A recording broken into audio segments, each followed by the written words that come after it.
Okay, so update on the Long Island wood map, the 5-foot long one. It's all cut out. Not without a few hazards. There's some pieces that broke off while cutting, just because it's such a fine area, and sometimes the weathered wood can be fragile. Just to give you an idea, like this wood I mentioned earlier comes from a stockpile like this.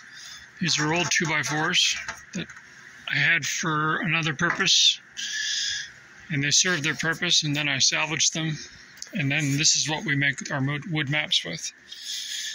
So little pieces that broke off along the way, I kind of taped in place so that I know where to put them back.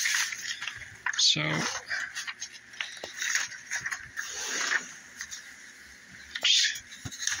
got to remove some tape.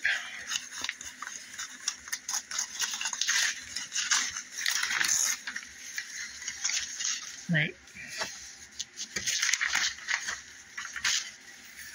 Okay, so there's that. So I gotta glue this one in place up in here, and then I gotta glue this one in place.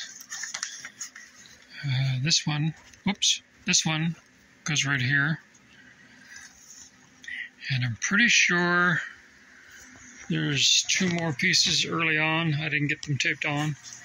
Only thought of taping them on afterwards, but I'll have to have a look around the pattern as I go and see if there's anything obvious that might be missing.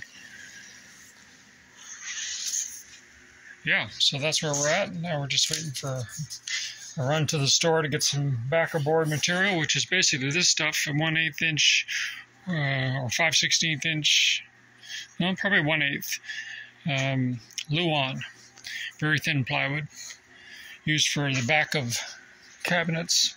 Sometimes it's stapled on the floor to level out the floor for tile work, that sort of thing. So yep, so that's where we're at.